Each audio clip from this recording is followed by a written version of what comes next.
증문즉설이라는 강연이 있습니다. 법륜 스님이 진행하는 강연인데 온라인도 있고 오프라인도 있습니다. 참석하는 사람들이 여러 가지 궁금증을 가지고 있는데 그거를 이제 스님에게 질문하면 불교적인 차원에서 설명을 해주는 그런 강연입니다. 2013년 2월 12일에 어떤 여성분이 스님에게 질문을 했습니다. 9년 전에 자기 친정엄마가 사고로 돌아가셨는데 그때 자기가 절에 가서 엄마의 극락왕생을 위해서 기도를 열심히 드렸다는 거예요. 근데 정작 자신은 극락이 정말 있는지 없는지 모르겠다. 정말 엄마가 거기 가서 자기를 기다리고 있는지 확신이 없다. 그래서 내가 오늘 스님한테 좀 희망적인 답변을 듣고 싶다. 그렇게 요청을 했습니다. 그 질문을 받고 법륜 스님이 이제 그 여성분에게 그러면 제가 하는 말을 따라하세요. 그러면서 이렇게 말했습니다. 믿는 자에게 복이 있나니 천국이 저희 것입니다. 이제 그 여성분이 얼떨결에 이제 자기 이 말을 따라했고 지금 그 자리에 참석한 사람들도 여러분들처럼 이제 웃는 거예요. 이 말이 안 되니까.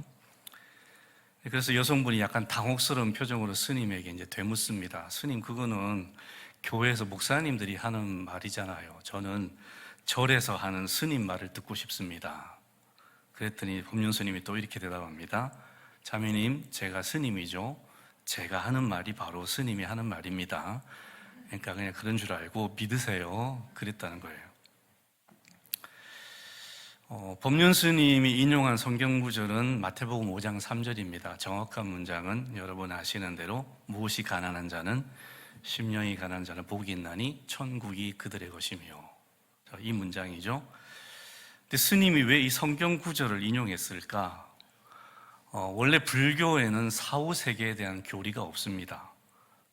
불교의 창시자인 석가모니가 가르쳤던 것은 어떻게 하면 인간이 고통에서 벗어날 수 있을까? 번뇌에서 벗어날 수 있을까? 이걸 가르쳤어요. 단 한 번도 사후세계에 대해서 가르친 적이 없습니다.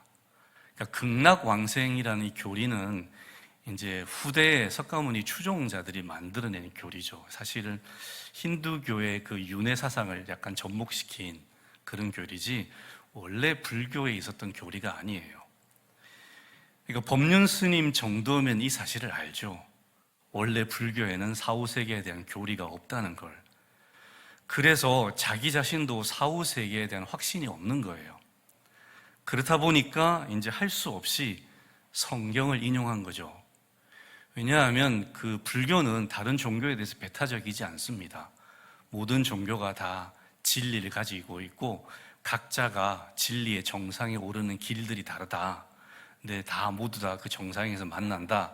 종교다원주의이기 때문에 기독교에 대한 배타감이 없습니다. 그래서 그냥 성경을 인용해서 얘기한 거예요. 왜냐? 성경에는 사후세계에 대한 확실한 답이 있고 소망이 담겨져 있거든요. 불교에는 없는 거지만 기독교에는 있는 거예요. 그래서 그걸 가르쳐 준 거죠. 조선 초기 수양대군에 의해서 처형을 당한 사육신들이 있습니다. 그 중에 성산문이라는 학자가 있는데 이분이 이제 형장으로 끌려가면서 이런 시를 지었어요. 격고 최인명 회두일욕사 황천무일점 금야 숙수가 북소리는 사람 목숨을 재촉하는데 돌아보니 해도 지고 있구나. 황천에는 주막 한 곳 없다 하니 오늘 밤은 네 집에서 잘 거나. 자신이 이제 곧 형장의 이슬로 사라질 텐데 저승에는 자기가 머물 곳 한 곳도 없으니 너무 막막하다는 겁니다. 그러니까 사후세계에 대한 소망도 없고 대책도 없이 그냥 죽는 거죠. 얼마나 막막하겠어요. 근데 기독교는요, 기독교는 다릅니다. 우리는 성경을 믿는 그리스도인이에요. 성경에는 여러 가지 말씀이 담겨 있는데 그 중에 가장 핵심적인 가르침 중에 하나가 사후세계에 대한 가르침이에요. 내세에 대한 소망.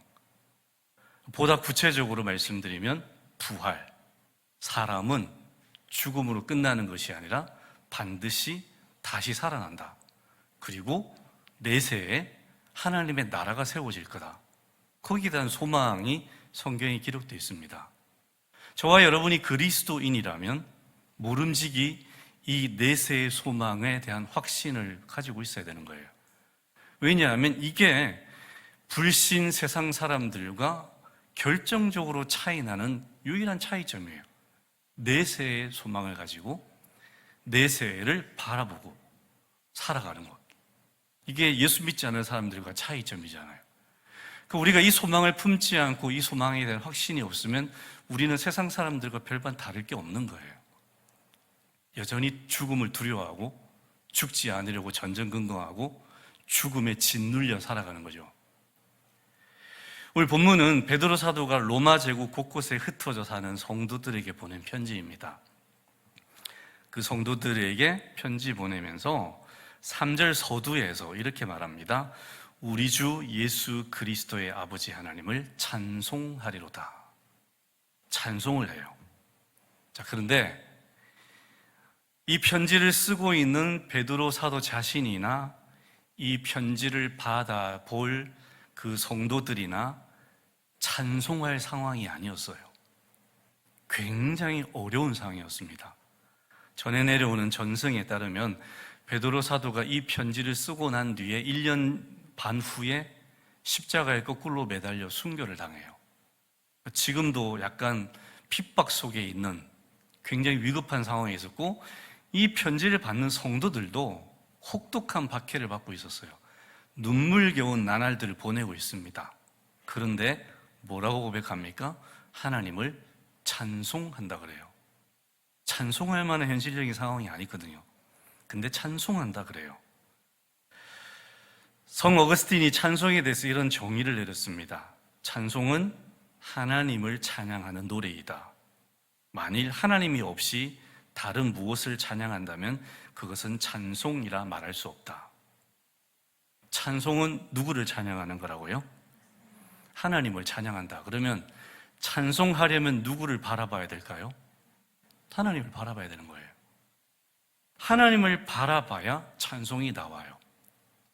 환경을 바라보면 낙담하게 됩니다. 불평이 나옵니다. 그런데 하나님을 바라보면 찬송할 수 있다는 거예요. 지금 베드로 사도와 이 편지를 받아볼 성도들이 환경적으로 찬송이 나올 상황이 아니에요. 그런데 지금 베드로가 뭘 바라보고 있냐 하면 환경을 바라보지 않아요. 하나님을 바라봅니다. 그러니까 찬송이 나오는 거예요. 그러니까 찬송을 할 수 있다는 것은 굉장히 큰 복입니다. 우리가 예배 시간에 찬송가 몇 장 합시다. 여러분이 찬송하는 표정을 제가 카메라로 찍어서 보여드리고 싶어요. 그렇게 찬송 막 열심히 하고 싶은 표정들이 아니에요. 그런 찬송 말고 진짜 내 속에서 우러나오는 찬송을 한다? 그러면 그 성도는 굉장히 복된 상태에 있는 거예요. 왜냐하면 자기가 처한 환경과 상황에 상관없이 그분 마음속에 환경을 초월하는 감사가 있고 기쁨이 있다는 증거예요. 그런 사람들만 찬송할 수 있어요. 그러면 그 사람들은 자기가 어떤 상황에서 있어도 그 마음은 어떻다는 거예요? 즐겁다는 거예요. 기쁘다는 거예요. 지금 베드로 사도가 지금 이런 상태인 거예요.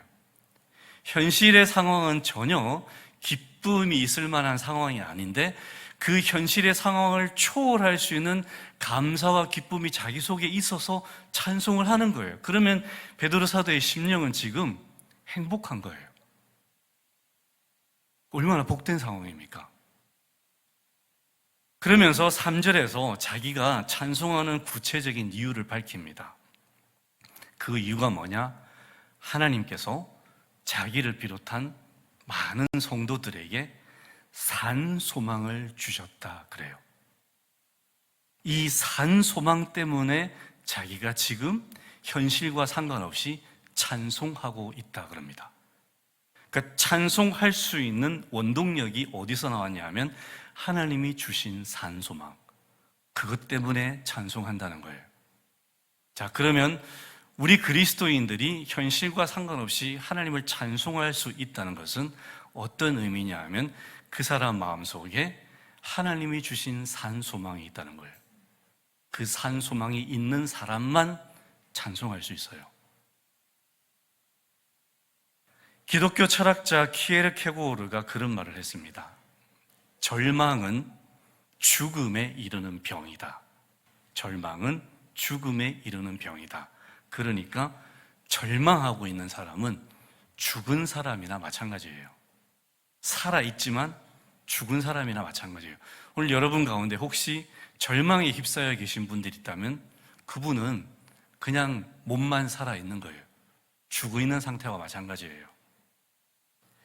1899년부터 1902년 사이에 영국 제국과 남아프리카 보어족 사이에 전쟁이 일어났습니다. 이 전쟁을 보어 전쟁이라 그래요. 근데 이 전쟁 당시에 보어족 사람 중에 한 군인이 굉장히 특이한 죄명으로 유죄 판결을 받았어요.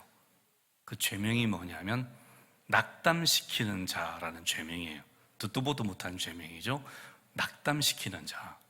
이 사람이 뭘 했냐면 아군들, 그 보호족 아군들 사이를 돌아다니면서 이런 말을 했어요. 영국군은 정말 강하다. 우리는 절대 그 영국군과 싸워 이길 수 없다. 우리가 지키는 이 도시는 반드시 그 영국군에 의해서 점령당할 것이다. 이 얘기를 계속 하고 돌아다니는 거예요. 이 얘기를 들으니까 그 아군들의 사기가 뚝뚝 떨어지는 거예요.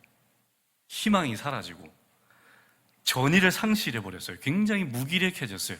그래서 군사령부가 이 상황을 지켜보다가 이놈 안 되겠다 해서 긴급 체포를 했는데 죄명이 뭐냐면 군법에 없는 죄명, 낙담시키는 자라는 죄명을 뒤집어서 처형시켜버렸어요. 이게 가만뒀다가는 큰일 나게 갔거든요. 왜? 사람들에게 소망을 다 뺏어버리는 거예요. 여러분, 어떤 사람에게서 소망을 뺏어버리면 그 사람은 의욕을 상실해버립니다. 살 맛을 잃어버려요. 그러면 산송장 같은 존재가 됩니다. 그냥 숨만 쉬고 있는 거예요. 생존만 하는 거예요. 사는 게 아니에요. 소망이 없으면 그렇게 됩니다. 소망이 가진 중요한 특징이 있는데요. 그 특징이 뭐냐면 내가 처한 절망에 맞설 수 있는 저항력을 제공해줘요. 그 소망을 가진 사람은 그 어떤 절망적인 상황에 맞닥뜨려도 그에 저항할 수 있는 저항력을 가지게 돼요. 소망이 없으면요, 저항력이 사라져요. 그럼 그건 무너지는 거죠. 그래서 절망을 이겨낼 수 있는 힘을 공급하지 못하는 소망, 그거는 가짜입니다. 여러분 각자가 지금 어떤 소망을 가지고 있을 거예요. 이런 소망, 저런 소망, 여러 가지 소망을 가지고 있습니다. 자, 근데 여러분의 소망을 지금 한번 잠시 생각해 보세요. 이 소망이 내가 정말 인생의 밑바닥에 처하는 정말 절대적인 절망 가운데 처했을 때도 이 소망이 나에게 힘을 제공할 수 있을까? 한번 잠깐 생각해 보세요. 만약에 지금 여러분이 가지고 있는 그 소망이 그 절대적인 절망에 처했을 때 여러분이 그 절망에 맞설 수 있는 힘을 제공할 수 없다면 그 소망은 가짜입니다. 짝퉁이에요. 아무짝에 쓸모없어요. 그 붙들고 있지 마시고 버리시기 바랍니다. 그런 소망은 소용이 없어요. 소망은 정말로 최악의 상황에서도 나로 하여금 그 상황을 견디고 딛고 일어서게 만들 수 있는 힘을 주는 것, 그게 진짜 소망이에요. 그런 소망이 아니라면 여러분 버리셔야 됩니다. 하나님이 우리 성도들에게 소망을 주세요. 근데 베드로 사도가 하나님이 주신 소망에 특별한 이름을 붙였어요. 산소망이라고 붙였어요. 영어 성경에 보면 living hope라고 돼 있어요. living hope, 살아있는 소망이란 뜻이에요. 그러면 소망이 살아있다, 이게 무슨 뜻일까? 히브리서 4장 12절에 이런 표현, 똑같은 표현이 나와요. 하나님의 말씀은 어떠하고? 살아있고. living words라는 거예요. 하나님의 말씀은 살아있다 그래요. 이 살아있다는 단어가 헬라어로 자오인데 여기 산소망의 이 표현도 자오예요. 하나님의 말씀은 살아있어서 그 다음에 좌우에 날선 어떤 것보다도 예리하여 혼과 영과 관절과 골수를 찔러 쪼개고 사람의 마음의 생각과 뜻을 감찰한다 그래요. 그 하나님의 말씀은 살아서 그 사람 속에서 일을 한다는 거예요. 이게 살아있다는 말씀의 뜻이에요. 산소망도 마찬가지예요. 리빙 호프, 산소망이 어떤 사람 속에 들어가면 그 사람 속에서 이 소망이 일을 합니다. 어떤 일을 할까요? 그 성도로 하여금 활기차게 만들어주고 긍정적인 태도를 갖게 해주고 최악의 고난과 역경도 믿음으로 이겨낼 수 있는 힘과 동기를 부여해줘요. 이게 산소망이 하는 일이에요. 그러면 지금 여러분이 가지고 있는 소망과 한번 비교해 보세요. 여러분이 지금 가지고 있는 소망은 여러분에게 지금 활기차게 만들어주고 긍정적인 태도를 갖게 해주고 최악의 상황에서도 여러분들에게 믿음으로 그 모든 상황을 이겨낼 수 있는 힘과 동기를 부여하고 있는지 체크해 보십시오. 아니라면 그 소망은 소용없습니다. 버리셔야 돼요. 심지어 산소망은요, 인간이 제일 무서워하는, 제일 공포스러워하는 그 죽음이라는 절대적인 절망도 당당히 맞설 수 있게 합니다. 우리는 아직 죽음에 맞서본 경험이 별로 없어요. 그래서 죽음이 얼마나 두려운지 모르는 분들이 많아요. 근데 정말 죽음에 직면해 본 사람들은 죽음이 주는 공포가 얼마나 두려운지를 알아요. 그 공포, 그 무엇으로도 이길 수 없을 것 같아요. 그런데 하나님이 주시는 산소망은 그 죽음의 공포도 이겨내게 만듭니다. 왜냐하면 베드로 사도가 이렇게 설명해요. 하나님이 주시는 산소망은 예수님의 부활 사건에 뿌리를 두고 있기 때문이다. 그렇게 설명해요. 지금 하나님이 우리에게 주신 산소망은 그냥 희망사항이 아니에요. 아, 이렇게 될 거야. 그거 아니에요. 이 뿌리가 있어요. 어디에 뿌리를 두고 있냐면 예수님이 부활하셨다는 그 사건의 뿌리를 두고 있어요. 설명을 드리겠습니다. 이게 무슨 의미냐? 여러분, 예수님의 부활이 어떤 의미를 담고 있습니까? 예수님의 부활 사건은요, 죽음이 끝이 아니다는 것을 증명하는 사건이에요. 온 세상 사람들이 죽음이 끝이라고 여기고 있어요. 예수님의 부활을 통해서 우리가 깨닫게 되는 게 뭐냐면, 아, 세상 사람들이 잘못 생각하고 있구나.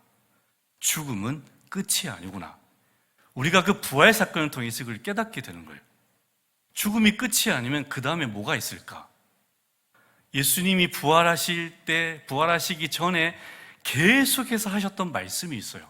아무도 그 말씀을 귓등으로도 듣지 않았어요. 그런데 언제부터 예수님 말씀을 듣기 시작했냐면 예수님이 부활하시고 나서 이분이 진짜 부활하셨네?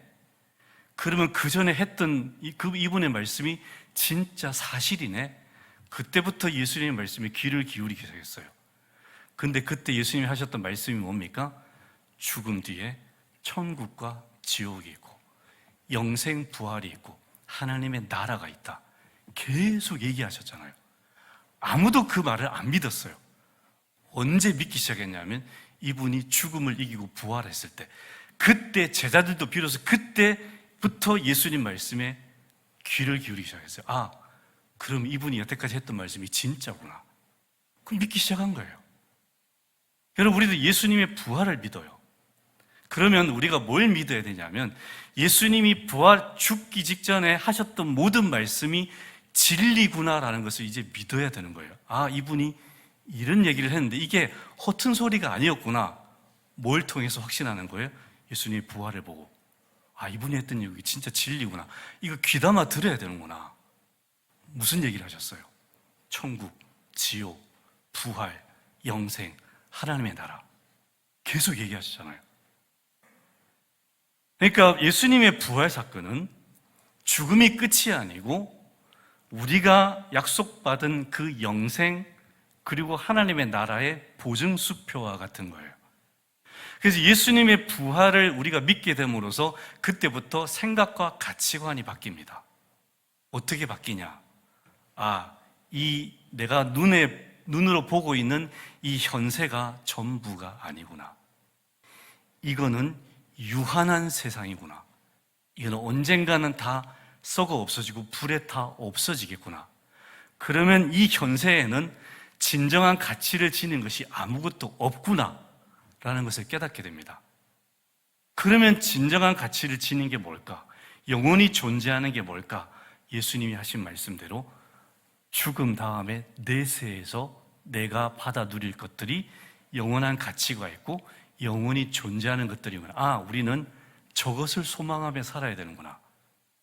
이걸 깨닫게 된다는 거예요. 부활 사건을 통해서. 이게 산소망이에요. 그래서 산소망을 가진 사람들은 현세에 집착하지 않습니다.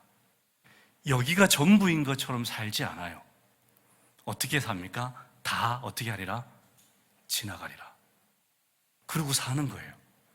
최선을 다하지 않는다는 말이 아니에요. 허무주의, 염세주의에 빠진다는 말이 아니에요. 정말 열심히 최선을 다해 사는데 목적이 달라요.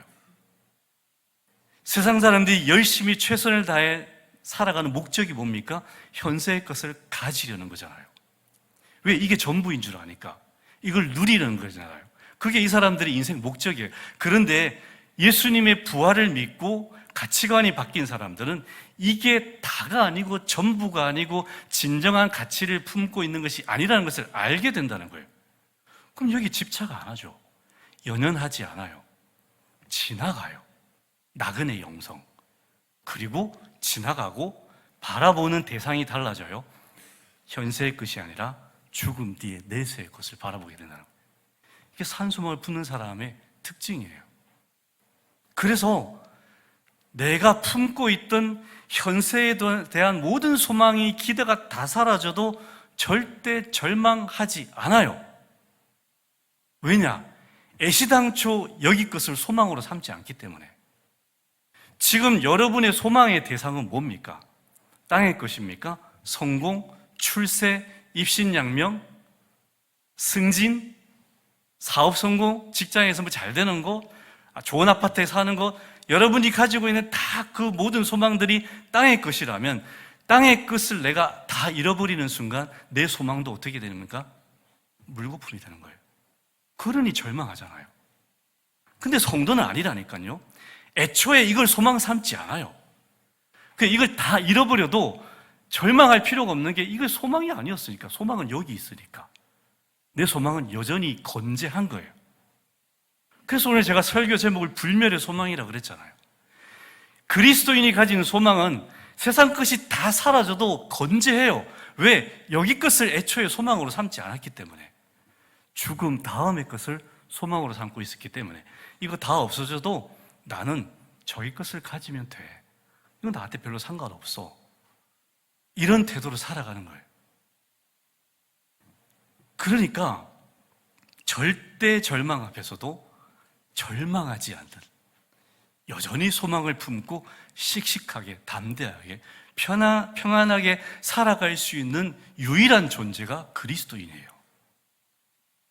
우리가 그냥 어려운 일 당한 사람한테 이렇게 얘기하죠. 그래도 희망을 품어. 어쩌겠어. 그래야지. 헛소리예요. 그거 아무짝에도 쓸모없는 거예요. 희망을 품어. 그 희망이 진짜 될지 안 될지 누가 압니까? 그런데 그리스도인은 다르다는 거예요.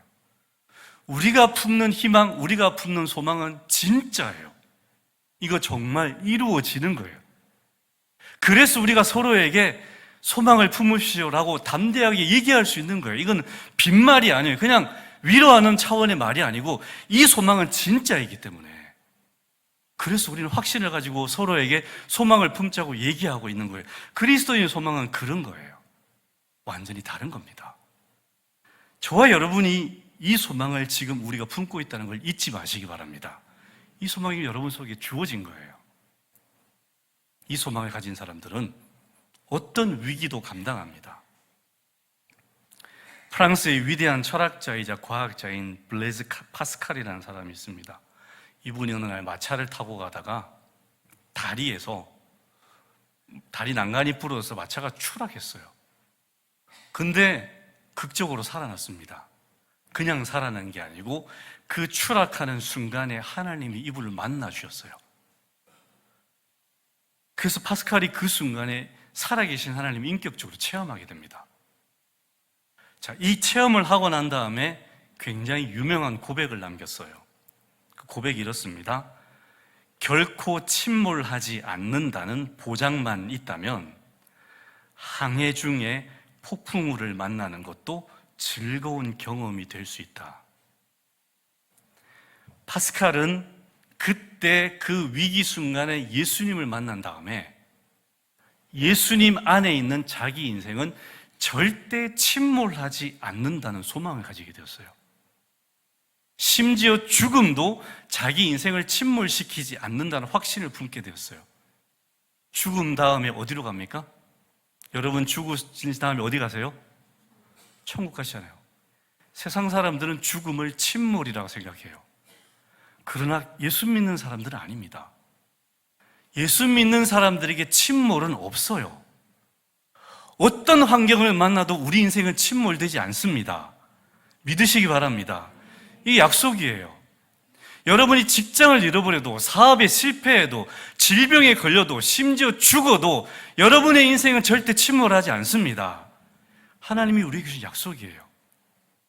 죽음 다음에 오히려 우리 인생은 어떻게 됩니까? 더 꽃이 피죠. 더 잘 됩니다. 더 영원한 복을 받아요. 이게 우리가 받은 소망이잖아요. 파스칼이 이 소망을 가지게 된 거예요. 아, 내 인생은 절대 침몰하지 않는구나. 그래서 로마서에 나오는 말씀이 있잖아요. 당신이 만나는 그 어떤 상황도 당신을 예수 그리스도의 사랑에서 끊을 수 있다, 없다? 없다. 그게 무슨 얘기입니까? 당신의 인생을 침몰시킬 수 없다는 거예요. 그럼 우리 이걸 믿잖아요. 파스칼이 이 확신을 가지고 난 다음에 이 고백을 하는 거예요. 아, 그렇다면 내가 인생을 살아가면서 정말 수많은 어려운 경험들을, 체험들을 하게 될 텐데 이 경험들이 내 인생을 침몰시키지 않는다면 이거 나한테 색다르고 즐거운 경험이 될 수 있겠구나. 사고의 전환이 생긴 거예요. 이거 나를 성숙시키고 성장시키는 기회가 될 수 있겠구나. 정말 놀라운 사고의 전환이잖아요. 어떻게 하면 이런 사고를 할 수 있습니까? 그는 자기 인생이 절대 침몰하지 않는다는 확신을 가진 사람들만 이런 사고를 할 수 있어요. 쉬운 예를 들어볼게요.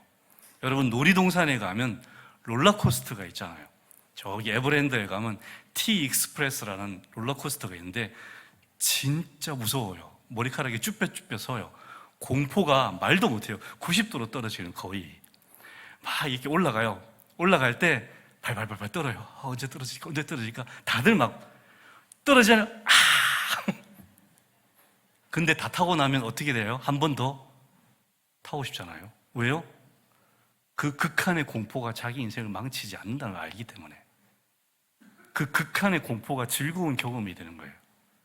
저와 여러분 인생도 마찬가지예요. 우리 인생이 롤러코스터 같아요. 그런데 우리가 정말 절벽에서 떨어지는 것 같은 그 상황에서도 절대 내 인생을 침몰하지 않는다는 확신을 가지고 있다면 그거를 즐거운 경험으로, 색다른 경험으로, 내 인생을 성숙시키는 경험으로 받아들일 수 있다는 거예요. 여러분의 표정은 전혀 그런 표정들이 아니십니다. 이게 산 소망이 정말 있느냐 없느냐의 차이점이에요. 이 산 소망이 일하지 않는 성도, 산 소망이 주어지긴 했지만 그 산 소망이 활발하게 일하지 않는 성도는요, 롤러코스터의 저점을 만날 때마다 벌벌 떨어요. 아이고, 인생 망하지 않을까? 큰일 나지 않을까? 이러다가 정말 삼류 인생 되겠는데? 왜요? 자꾸만 그게 내 인생을 망할 것이라고 착각하니. 그게 내 인생을 침몰시킬 거라고 착각하니까 아닙니다. 절대 그렇지 않습니다. 하나님께서 우리에게 주신 약속, 우리가 붙들고 있는 산 소망은 딱 한 가지 결론이에요. 너의 인생은 내가 반드시 빛나게 만들 거다.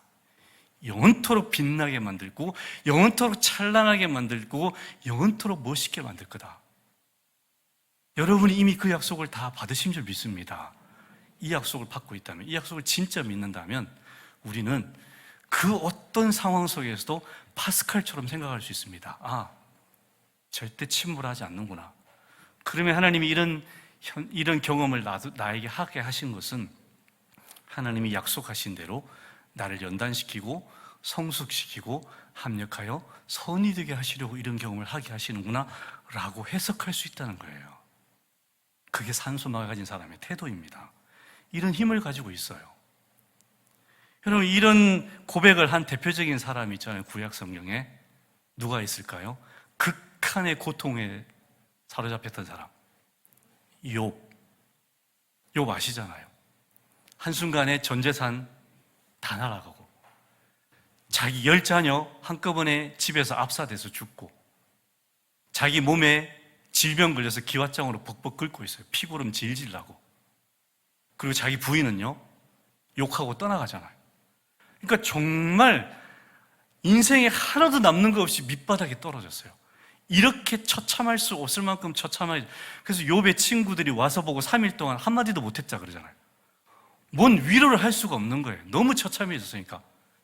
할 말을 잃어버릴 정도로 처참해졌는데 욥이 그때 뭐라고 고백합니까? 주신 자도 여호와시요 취하신 자도 여호와시니 누구의 이름이 찬송받을지로다? 여호와의 이름이 찬송받을지로다. 찬양해요. 그 극한의 상황에서 찬양해요. 왜요? 하나님을 바라보거든요. 그 상황을 바라보지 않아요. 여호와를 바라봐요. 지금 베드로 사도가 지금 그 고백을 하고 있는 거예요. 이 편지를 쓰는 나도 마찬가지고 이 편지를 받는 여러분도 마찬가지고 현실은 너무너무 어렵습니다. 그러나 여러분, 우리 현실 보지 맙시다. 하나님이 우리에게 산소망을 주셨으니까 이 산소망 붙듭시다. 하나님 바라봅시다. 그럼 우리 찬송할 수 있습니다. 이 고백을 하는 거예요. 저와 여러분의 입술에도 이 찬송이 나올 수 있게 되길 바랍니다. 그건 산소망을 가지고 있어야 되는 거예요. 16세기 프랑스의 개신교도들을 위그노라고 부릅니다. 이때 이 위그노 성도들이 프랑스 국왕의 박해를 받았어요. 어떻게 됐냐면 프랑스에 군함이 있는데 갤리선이라고 합니다. 그 군함에 노를 젓는 노예로 다 이렇게 보내졌어요. 그래서 이제 그 배 밑바닥에 이제 긴 의자가 있는데 거기에 쇠사슬로 다 묶여서 일렬로 앉혀놔요. 그리고 이제 군함이 출전하면 노를 젓는 거예요. 평생 죽을 때까지.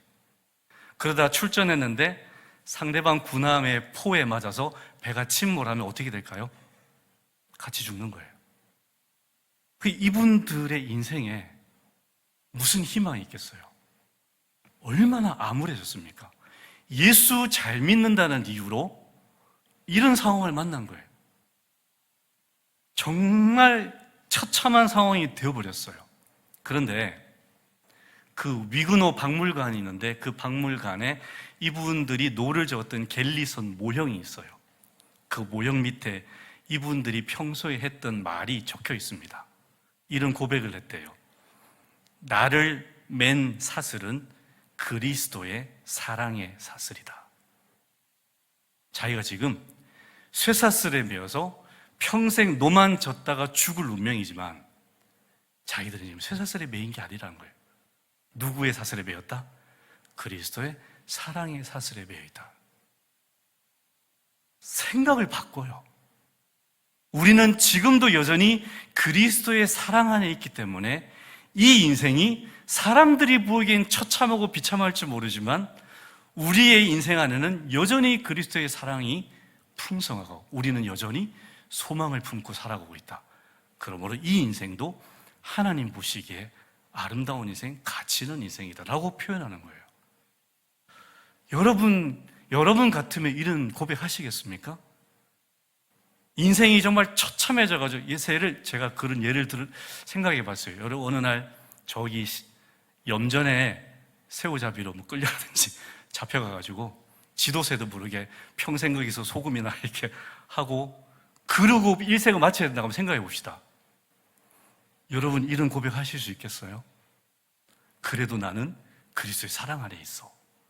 내가 비록 여기서 평생 소금 품에 살지만, 여기서 이렇게 인생을 마쳐야 되지만, 그래도 내가 하나님의 소망을 품고 있으면 이 인생 아름다운 인생이야. 그렇게 고백했다는 거예요. 이분들이 품고 있는 그 산소망이라는 건 상상을 초월합니다. 여러분, 이 소망은 여러분 안에도 있습니다. 이 소망을 품어야 된다는 거예요, 우리가. 초대 기독교인들은 로마의 박해를 피해서 카타콤으로 들어갔습니다. 여러분 아시다시피 지하 공동묘지로 들어갔어요. 왜 거기 들어갔냐 하면 로마인들은 묘지를 성령으로 이겼어요. 그래서 묘지는 절대 손을 대지 않아요. 그리스도인들이 여기 들어가면 우리가 자유롭게 신앙생활을 할 수 있겠다. 로마군의 간섭 없이. 그래서 들어간 거예요. 자원해서. 햇볕 하나도 없는 그 로마 지하 공동묘지 들어가서 평생을 살아요. 근데 어느 날 로마 군인들이 불문율을 깨버립니다. 그 카타콤을 습격했어요. 그래서 그 안에 들어가서 기독교인들 다 끄집어냅니다. 그리고 수많은 군중들이 쳐다보는 그 광장 한복판에 다 십자가 처형시켜버립니다. 얼마나 고통스럽습니까? 그 십자가 처형당해서 정말 고통을 당하며 죽어가고 있어요. 근데 이제 해가 지고 어둑어둑해지면 보초를 서던 로마 군인들이 이제 숙소로 돌아갑니다. 그러면 그때 검은 물체들이 그 십자가 주변으로 몰려들었대요. 그 검은 물체의 정체가 누구냐 하면 이 십자가에 달려 죽어가는 그 사람들의 아이들이에요. 아들, 딸들. 그 와가지고 그 십자가 밑에서 피 뚝뚝 흘리고 죽어가는 엄마, 아빠 이름 부르면서 막 우는 거예요. 근데 이제 그 부모들이 죽어가면서 그 아이들에게 유언을 남겼다 그래요. 얘들아, 무슨 일이 있어도 예수님 부인하면 안 된다. 비록 엄마 아빠는 죽어가지만 죽는 게 아니고 우리는 영원한 천국에 먼저 가는 거다. 엄마 아빠가 가서 기다릴 테니까 나중에 우리 천국에서 만나자. 유언을 한다는 거예요. 그러면 여러분, 그 유언을 들은 아이들은 어떻게 살까요? 이 엄마 아빠처럼 똑같이 되는 거예요. 예수 믿다가 또 감옥에 갇히거나 십자가 처형 당하거나. 그런데 그 유언을 품고 엄마 아빠처럼 그렇게 살아요. 놀랍지 않습니까? 그 믿음의 대가 이어져서 결국 로마 제국이 기독교에 무릎을 꿇잖아요. 아무리 박해해도 안 되는 거예요. 박해를 할수록 더 강해지고 더 늘어나는 거예요. 항복하잖아요. 여러분, 이분들이 왜 이렇게 살 수 있습니까? 산소망이 있기 때문에. 오늘 우리가 가진 소망이 이 산소망입니다. 모든 고난과 역경은 물론이고 죽음의 공포마저도 이기게 할 수 있는 능력을 주는 소망이 우리가 지금 품고 있는 산소망이에요. 부디 여러분에게 주신 이 산소망이 여러분 속에서 활발하게 일할 수 있게 되길 바랍니다. 그러면 다 이겨냅니다. 죽음도 이겨내는데요. 뭐가 두렵겠어요? 그래서 초대교회 기독교인들의 별명이 있잖아요. 세상이 감당치 못하는 자. 별명이에요. 세상이 감당이 안 되는 거예요. 왜? 죽인다 해도 겁을 안 먹으니까. 뭘로 그 사람들 위협하고 협박하겠어요? 산소망을 가진 사람의 특징이에요.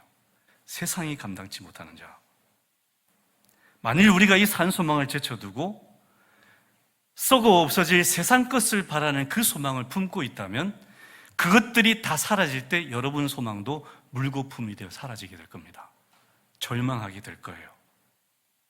그러나 이게 아니라 진정한 영원한 가치를 지닌 하늘의 것이 진짜인 줄 알고 그것을 바라보는 산소망을 품고 있다면 세상 것 아무것도 없어도 정말 인생의 밑바닥까지 떨어져도 우리는 욥처럼 고백하게 될 거예요.